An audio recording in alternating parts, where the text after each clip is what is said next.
un recorrido por el carácter de Dios y el carácter de Jonás, que básicamente eran contrarios. E hicimos un énfasis en la gracia de Dios. Allí en el capítulo 4 comenzamos hablando del desenlace y el desagrado, el enojo que tenía Jonás. ¿Por qué?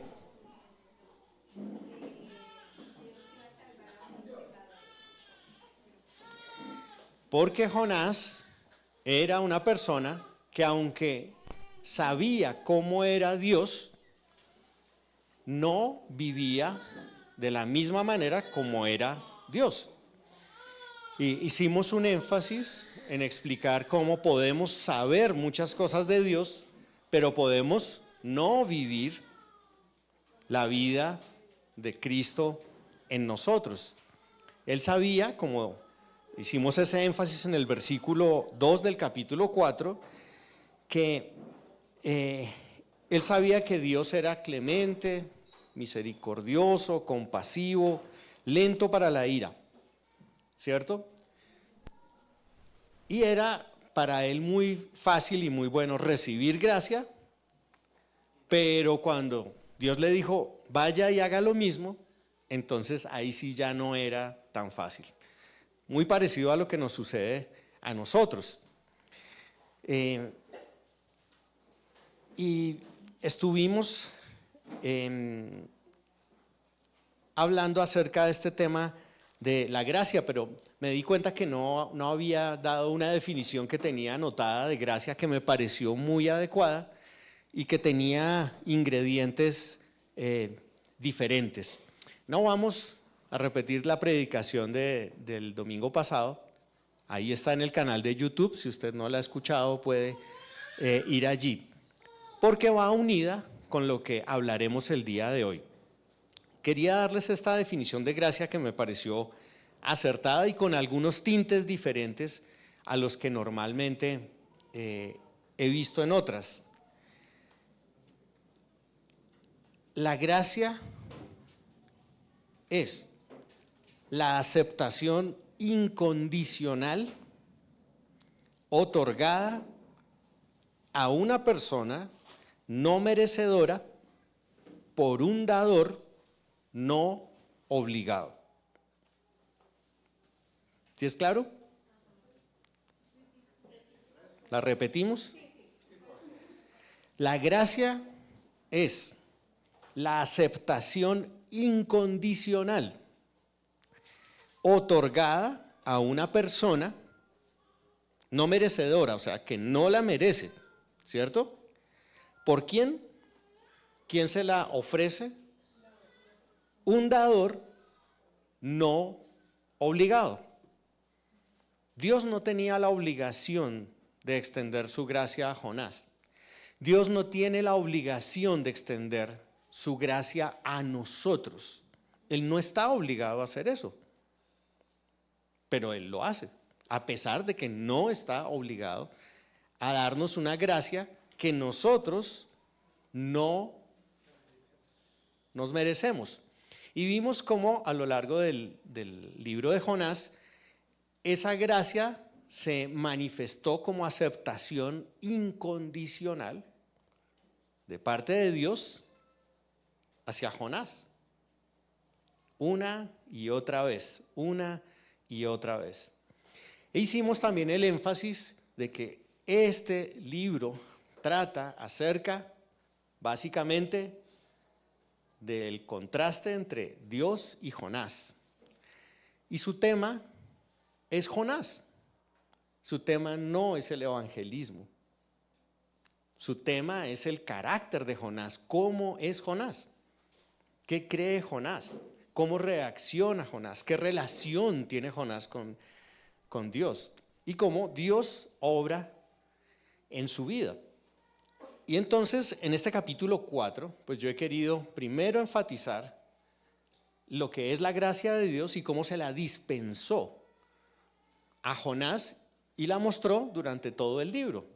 Pero al final, Jonás no quiere dar esa gracia. Y sacamos varias lecciones de aquello que hablamos, ¿no? La falta de perdón, la falta de compasión. Porque teniendo un Dios como el que tenemos, muchas veces no queremos nosotros hacer lo mismo que Él ha hecho con nosotros, con otras personas.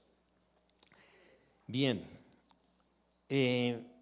pero en este caso, quisiera hacer énfasis en la segunda parte del capítulo 4. En la segunda parte del capítulo 4, después del gran enojo de Jonás, con el que nos quedamos en el versículo 3 y 4, pues aparecen dos cosas que dice Dios. ¿Cuáles cosas fueron las que dijo en el capítulo 4? Yo espero que lo hayan leído antes de venir el día de hoy. Hemos estado leyéndolo y releyéndolo y repitiéndolo. Esa es la primera cosa que dice. ¿Y la segunda?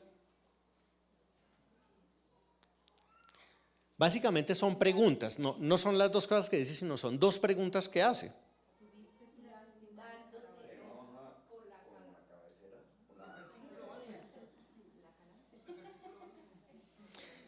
En el versículo 4 hace la pregunta, ¿tienes acaso razón para enojarte?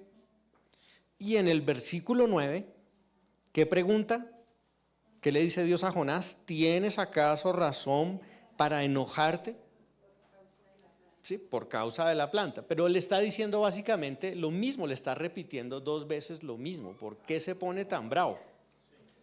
¿Por qué se enoja? ¿Por qué pierde el control hasta el punto de decir, quiero morirme, me muero de la piedra, me muero de la rabia?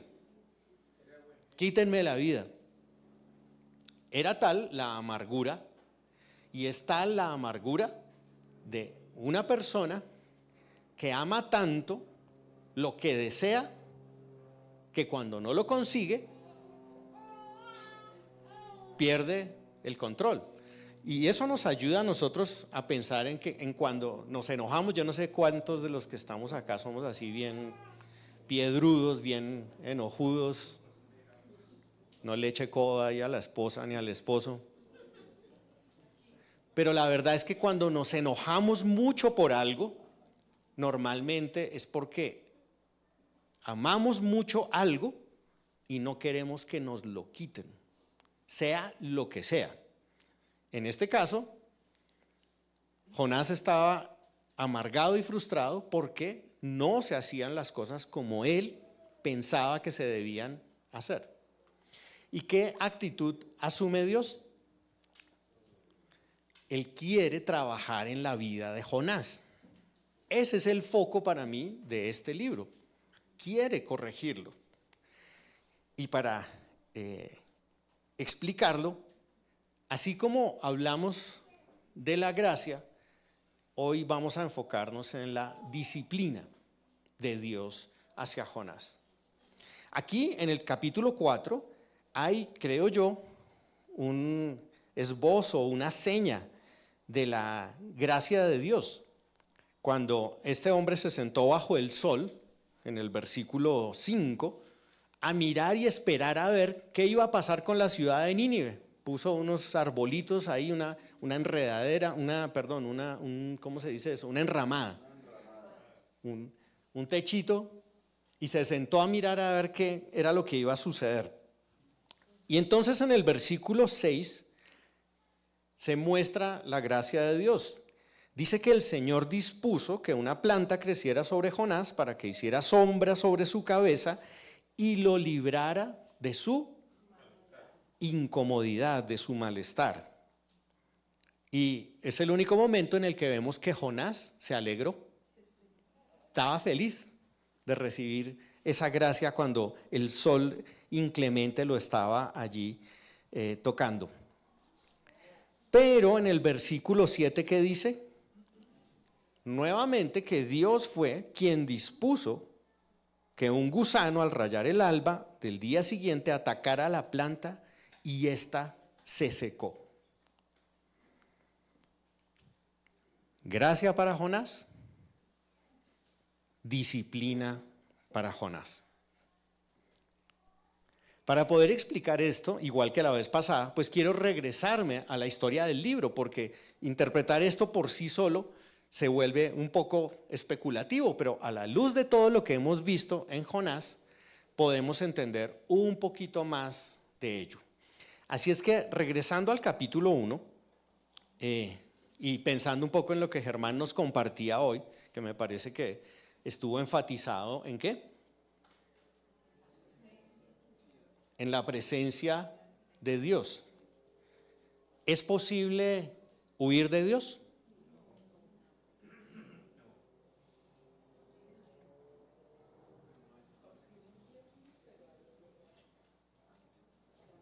¿Y entonces qué estaba haciendo Jonás?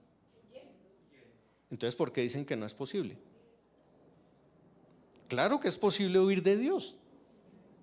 No podemos huir de la persona de Dios, pero sí podemos huir de la presencia de Dios. Cuando el salmista en el Salmo 139 dijo, ¿a dónde huiré de tu presencia? Creo que estaba diciendo de una manera poética, pues que no quería separarse de la presencia de Dios. Él no estaba diciendo que no era posible huir de Dios. Más bien lo que estaba diciendo es que no era posible esconderse de Dios. Nosotros, cuando nos le volamos a Dios,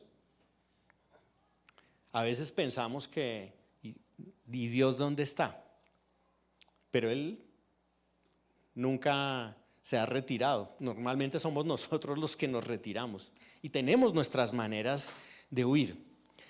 Así es que, aunque no es posible huir de la persona de Dios, sí es posible huir de la presencia de Dios. ¿Qué quería hacer Jonás? Pongámonos en el lugar de él. Él seguramente decía, hay que huir de donde está Dios. ¿Dónde estaba Dios? La presencia de Dios estaba en el templo, y específicamente y especialmente en el lugar santísimo. Y él dice, me voy a alejar tanto como pueda de la presencia de Dios. Y es cuando dice, me voy para Tarsis. ¿Que en dónde quedaba Tarsis?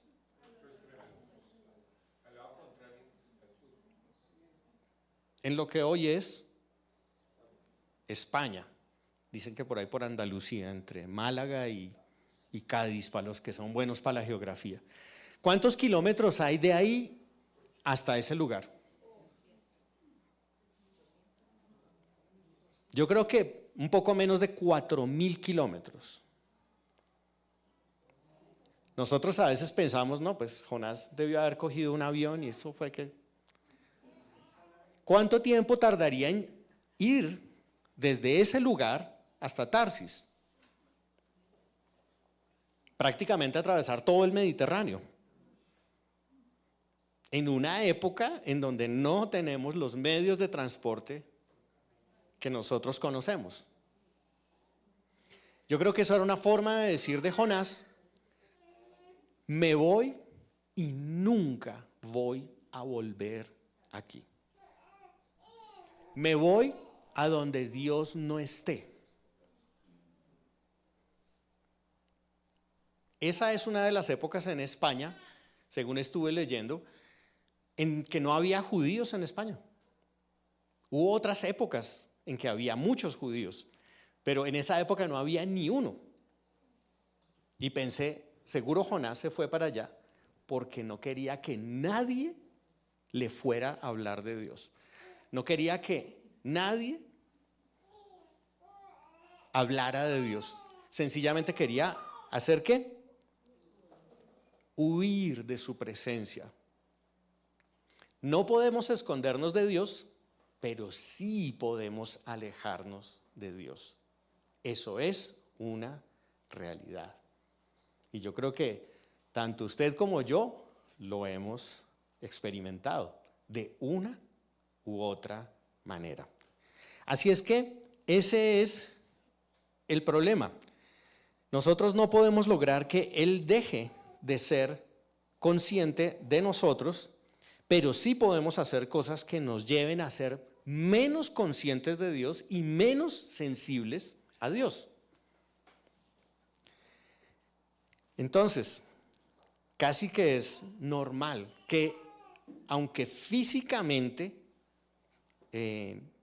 sea imposible huir de Dios, espiritualmente sí es posible. Incluso podemos estar aquí hoy físicamente, pero espiritualmente alejados de Dios. ¿Cuál es el problema aquí? Pues que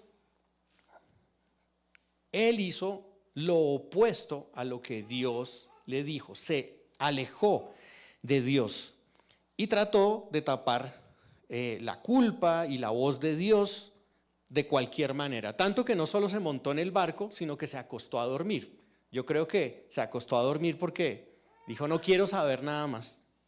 Me duermo, voy a anestesiar mi corazón de cualquier manera. Y yo creo que nosotros también podemos llegar a hacer lo mismo, a anestesiar nuestro corazón y de alguna manera ahí se apaga el apetito, el deseo que tenemos por Dios. La presencia de Dios es básicamente, en mi comprensión, tener comunión con Dios.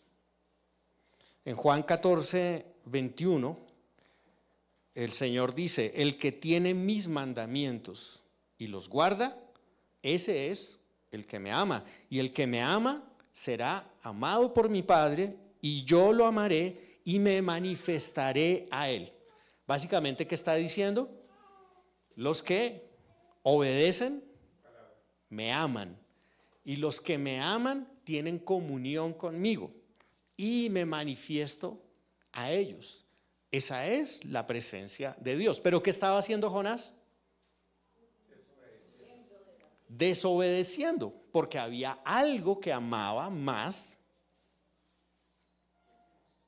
que el mandato de Dios, algo más que a Dios mismo. Y así estaba perdiendo su comunión con Él. Pero como la voluntad de Dios, de gracia, es hacer esto, entonces fíjense cómo fue que salvó Dios a Jonás. Después de toda esta historia de la tormenta, lo tomaron, finalmente lo echaron al mar y después dice ahí que se calmó la tormenta. Dice en el versículo 15, y cesó en su furia. Se calmó. Entonces volvieron a subir a Jonás al barco. ¿Pero no era más fácil eso?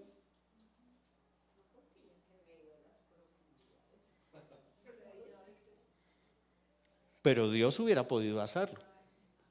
¿Por qué no lo volvió a subir? ¿O por qué no mandó otro barco para que lo rescataran?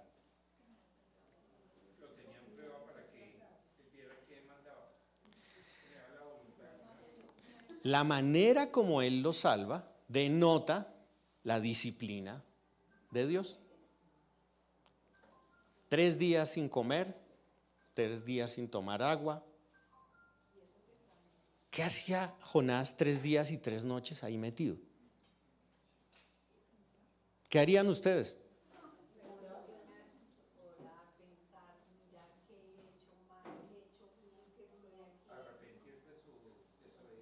¿Y cómo se llama eso? Disciplina. Tenemos la idea de la disciplina como castigo, pero la disciplina no es más que discipulado. Porque el Señor nos mandó a hacer discípulos. Así que hay un discipulado preventivo y hay un discipulado correctivo. Y cuando un hijo de Dios se aleja, entonces Dios comienza a obrar en ese hijo. Hebreos 12, 5 y 6, pasajes muy conocidos para ustedes. Hijo mío, no tengas en poco la disciplina del Señor, ni te desanimes al ser reprendido por Él, porque el Señor al que ama, disciplina y azota a todo el que recibe por hijo. Qué manera de pensar la de Dios, ¿no?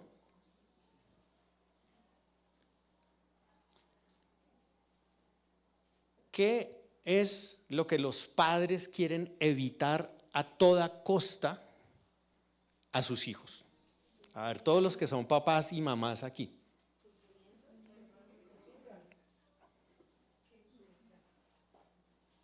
¿Quién quiere que sus hijos sufran? Levante la mano.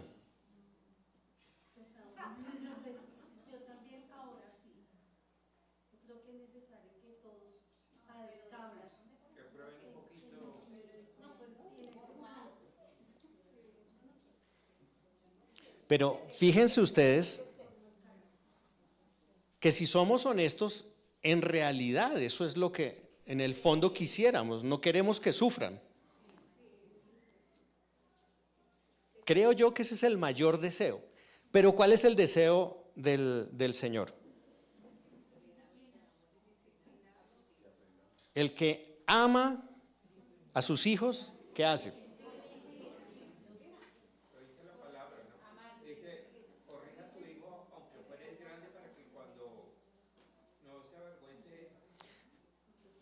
Pero ¿se dan cuenta lo diferente que es la manera de pensar de Dios de la de nosotros?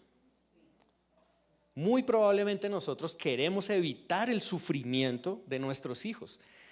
Pero Él dice, porque los amo, los voy a disciplinar. Eso es un concepto contracultural. Todos estamos persiguiendo algún tipo de bienestar. Y sería extrañísimo que uno de nosotros llegara acá y diga, ¿me pueden disciplinar, por favor? Vengo a que me disciplinen. Eso sería sumamente extraño. Les voy a leer un extracto de un pensamiento de un hombre que escribió un devocional, un librito devocional que leí en mi primer año de creyente, de cristiano.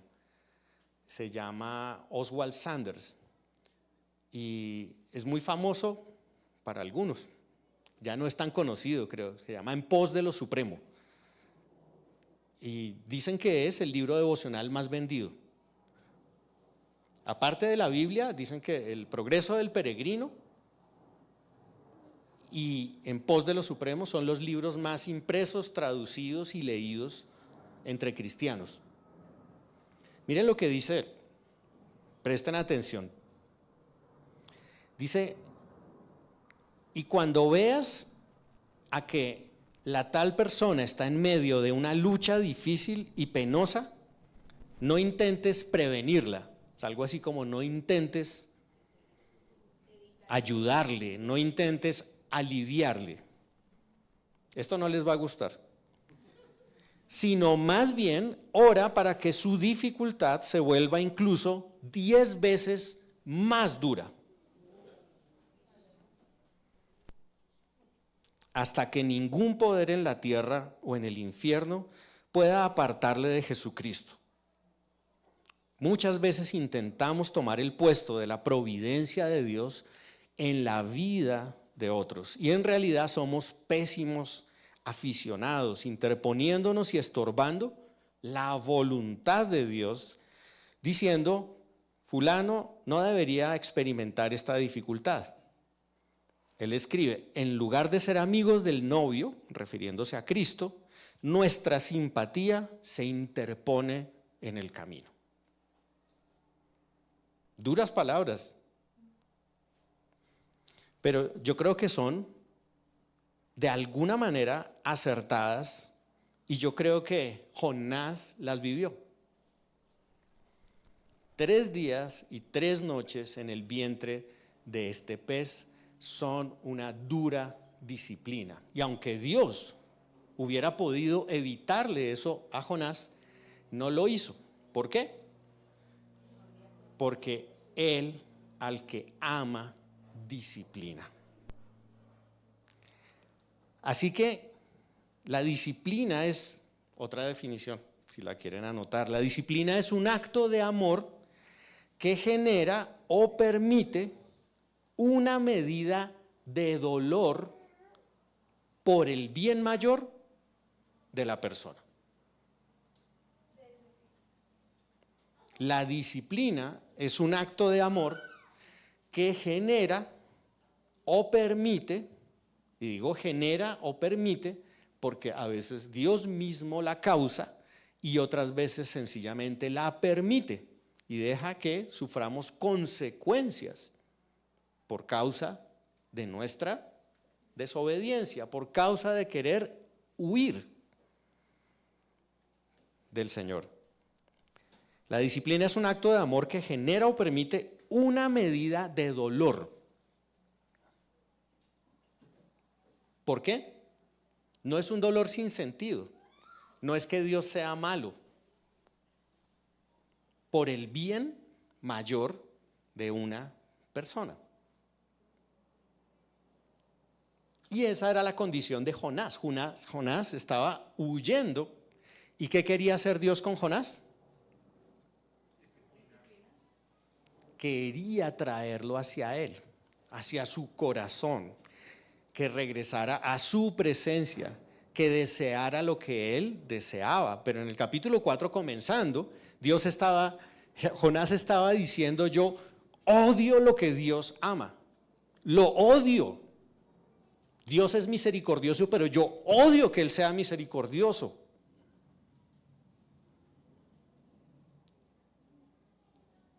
¿Ven lo contrario que es? Iban enfrentados. Entonces, esa es la razón por la que tiene que ser disciplinado Jonás, y nosotros debemos aprender de su actitud. A veces no es tan dramático como con Jonás, otras veces sí. Pero muchas veces huimos de una u otra manera, intentamos huir de Dios. No sé, queremos anestesiarnos y huimos, no sé, por diferentes cosas, con diferentes nombres. Hay gente que huye por las series de Netflix, hay gente que huye por la música, otros se ponen sus audífonos y quedan apartados. O tal vez, no sé, la moda, un jueguito electrónico, no sé. Estoy dando demasiado duro a los jóvenes, no se me ocurre nada de los mayores.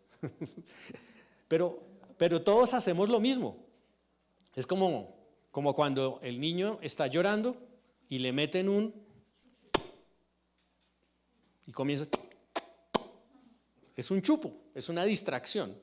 Y Satanás es especialista en distracciones. Quiere que vivamos distraídos todo el tiempo. Gastan miles de millones de dólares en el negocio de la distracción.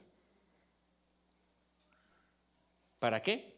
Para que estemos entretenidos, distraídos, adormecidos como Jonás en el barco. Así es que ahí tenemos la disciplina de Dios. ¿Y qué pasó en el capítulo 2? Examínelo pensando como una disciplina. Léalo luego más detenidamente y se va a dar cuenta qué resultado pudo dar o no eso. La disciplina puede ser directa o indirecta. Acá, por ejemplo, en el capítulo 4, versículo 6 y versículo 7, que dice que Dios fue quien dispuso que creciera una planta y dispuso que se acabara la planta. Así es que directamente Dios lo está haciendo. Pero Él no causó el enojo de Jonás, pero lo permitió. Así es que esa disciplina se manifiesta de manera directa o indirecta. Y el valor de la disciplina, creo yo, es que revela lo que es valioso para mí y lo que es valioso para Dios. Para que yo compare qué valoro más. ¿Quiero más lo que yo quiero o quiero más lo que Dios quiere. Entonces la pregunta para nosotros sería, ¿qué es lo que más deseamos? ¿Qué es lo que más deseamos en esta vida? ¿Qué es lo que más deseamos en este momento?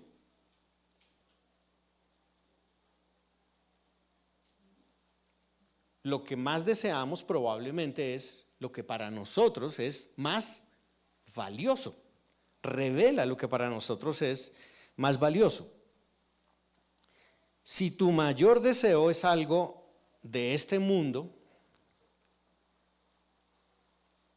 que se ha transformado en un ídolo, entonces vas a llegar a tener, como estábamos diciendo hace un momento, una actitud de enojo, furia y rechazo hacia cualquier disciplina divina que te impida obtener lo que tanto deseas. Básicamente, que no sea como tú quieres. Es que ¿por qué Dios no me da un esposo? Yo quiero un esposo. ¿O por qué no me da una esposa? Yo quiero una esposa. Y te enojas porque quieres eso. Pero ¿por qué Dios no me permite estudiar lo que yo quiero? ¿Han tenido alguna vez una frustración de desear mucho algo y no obtenerlo, no conseguirlo? ¿Cómo se sintieron al respecto?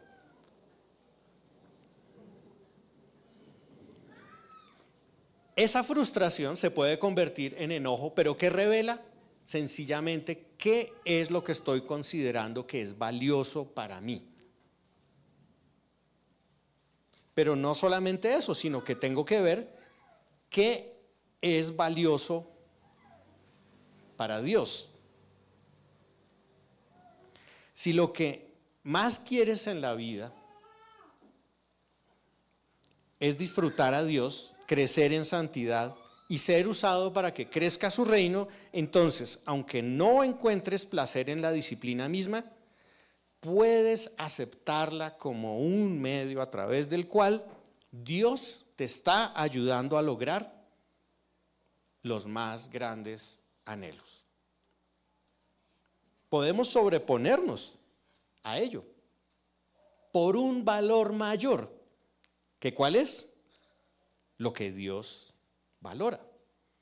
Reemplazar lo que yo quiero por lo que Dios quiere. Hay un pasaje en Apocalipsis capítulo 3, al final de los mensajes a las 7 iglesias. Casi todos esos mensajes tienen reprensiones y llamados al arrepentimiento. Tal vez el mensaje a Filadelfia, a la iglesia de Filadelfia, es el único que no contiene ese mensaje general. Pero ahí dice, en este pasaje que es muy conocido, al final del capítulo 3, yo conozco tus obras, que ni eres frío ni caliente.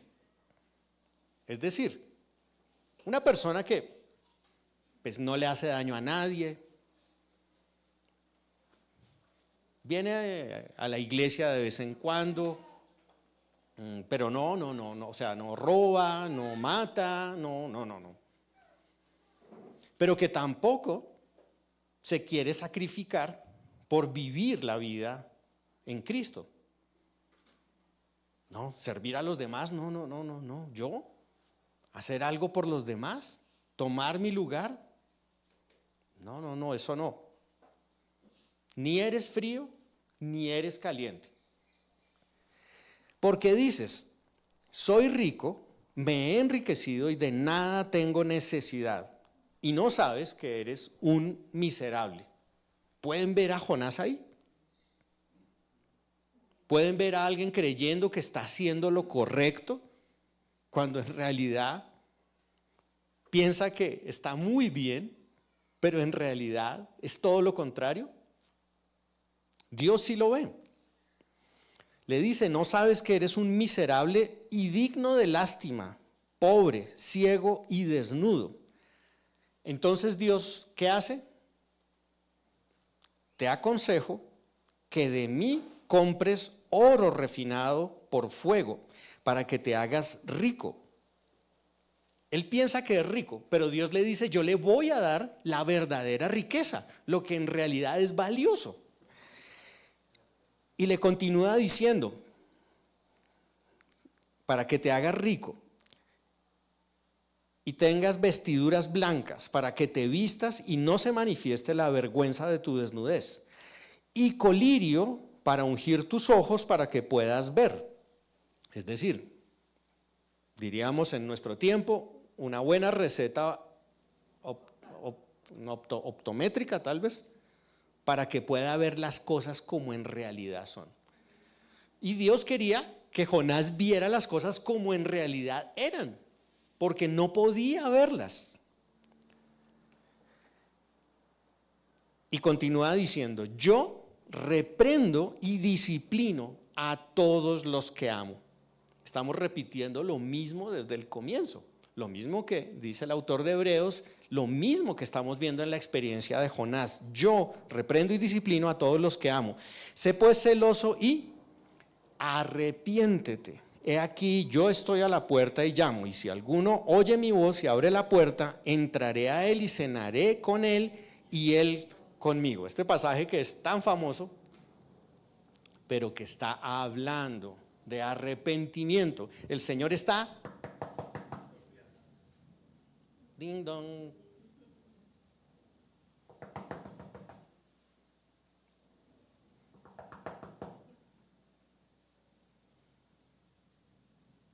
¿De quién es la puerta?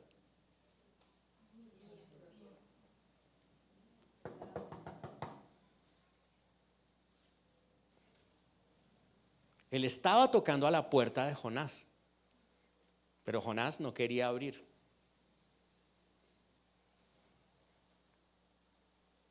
¿Para qué quería entrar allí el Señor?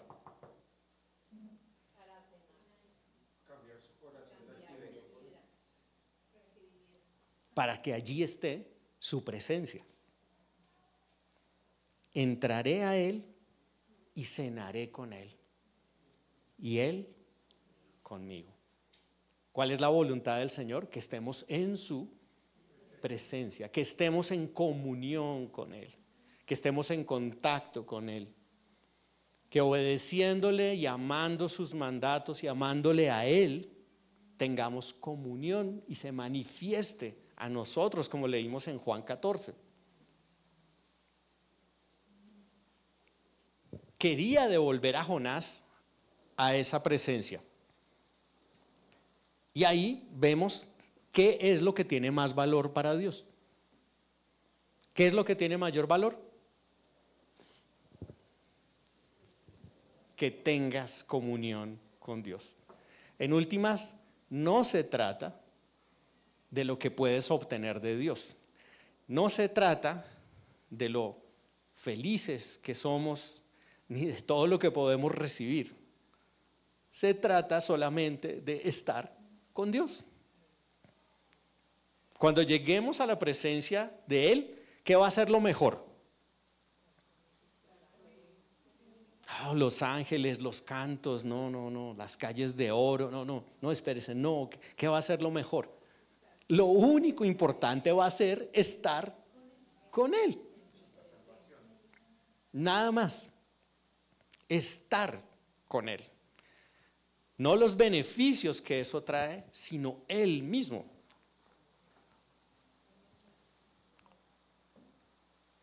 Así es que cuando regresamos aquí al capítulo 4, estamos viendo una escena en la que imparte gracia Dios sobre Jonás. No, nunca se pusieron a pensar eso, pues qué cosa como tan loca. O sea, primero le pone un árbol encima para que el sol y el viento y lo proteja, y después se lo quita. ¿Qué sentido tiene eso? Dios está tratando con Jonás. Lo está disciplinando. Está tratando de traerlo hacia Él. Que Él entienda que el mayor bien que hay en el universo es estar cerca de Él, comer en su mesa, verlo a Él, disfrutar de su comunión. Y es la misma razón por la que Él nos disciplina a nosotros, porque Él prioriza tu mayor bien, como dijimos en la definición de disciplina, por encima del dolor. Y si tienes que sufrir, te va a hacer sufrir. Y cosas que te ha dado, te las puedes retirar para que tú vengas a Él. Qué difícil es recibir esto y aceptar esto. No queremos sufrir. ¿Sí saben cuál es la pseudoiglesia que más ha crecido en las últimas décadas? La Iglesia Universal, cuyo lema es: pero he llegado a la conclusión que nosotros tenemos el mismo lema. No lo tenemos puesto allá afuera, pero todos por dentro estamos diciendo: pare de sufrir, no quiero sufrir más. Es lo que deseamos en nuestro corazón. Pero Dios tiene algo mejor que eso para nosotros. Aquí, en este capítulo final, hay una mezcla de disciplina y gracia. Gracia para otorgarle el favor a Jonás, disciplina para quitárselo. Y en medio de eso, hacerlo reflexionar una y otra vez. ¿Por qué estás tan bravo? ¿Tienes razón eso? ¿Por qué estás tan amargado? Y creo que es lo que Él hace con nosotros. Así como Dios trató a Jonás, también nos trata a nosotros. Tuve un hermano que decía, un día abracito, un día palmadita. Y así obra Dios. También escuché otro hermano que dijo, un día mis hijos estaban peleando y él se quedó pensando, estaba buscando cómo enseñarle gracia a mis hijos. Y entonces los llamó y les dijo, ustedes han hecho muy mal, ¿por qué están peleando? Pero voy a tener gracia con ustedes, los voy a dejar ver esta noche televisión. Felices se pusieron, abrazaron al papá, maravillosa gracia. Al otro día, ¿qué pasó? Volvieron a pelear. Pero entonces este hombre dijo, hoy no van a ver televisión.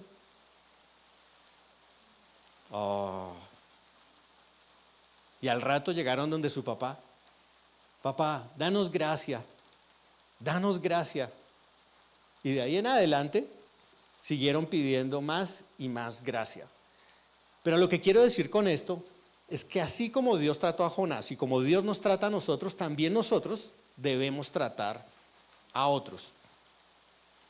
A veces gracia, a veces disciplina. Porque si es solo gracia, por ejemplo, con los hijos, que es tan importante, van a pensar que pueden hacer lo que quieran sin consecuencias. Pero si es solo disciplina, van a pensar que este mundo funciona por obras. Y entonces todo lo que hagan va a ser para conseguir otra cosa y su corazón estará lejos de ello.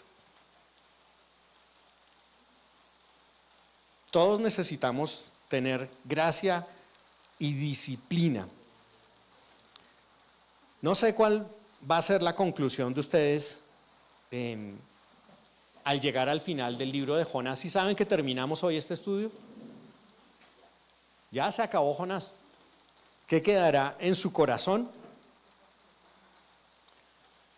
Tal vez que haya algún ídolo, algo que esté compitiendo con Dios, algo por lo cual quisiéramos huir de Dios, pero Él lo que quiere es que nosotros meditemos en sus caminos. Lo que pasó en el capítulo 1 es lo mismo que pasó en el capítulo 4. Jonás huye, Dios lo disciplina. Capítulo 4. A pesar de que el primero era en el mar y el otro es en un desierto bajo el sol, es lo mismo. Se vuelve a repetir la lección y si no la aprendemos, Él seguirá haciéndolo hasta que abramos la puerta. Esa es, creo que la lección del día de hoy. Oremos.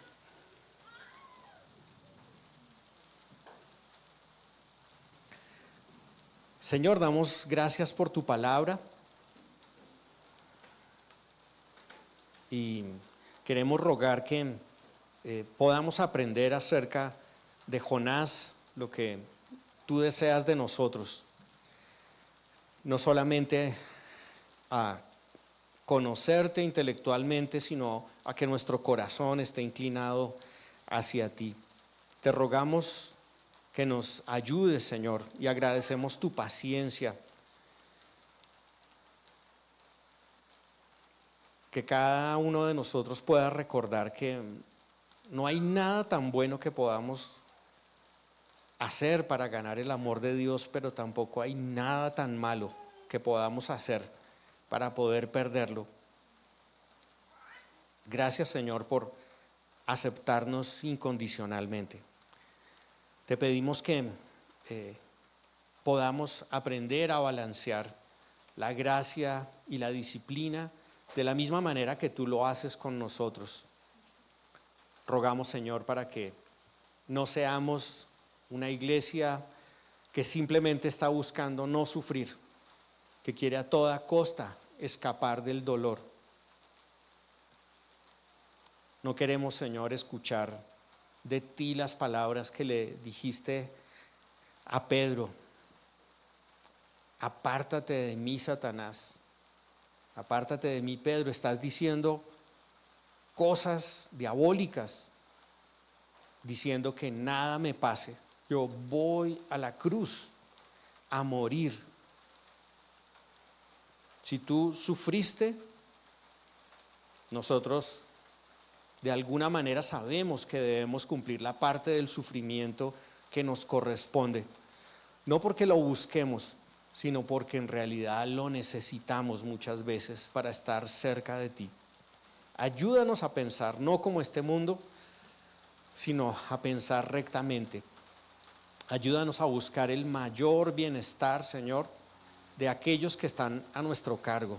Oro por los padres para que puedan pensar que aplicar dolor sobre sus hijos les puede dar a ellos una visión correcta y un fruto apacible como el que se describe en la Escritura.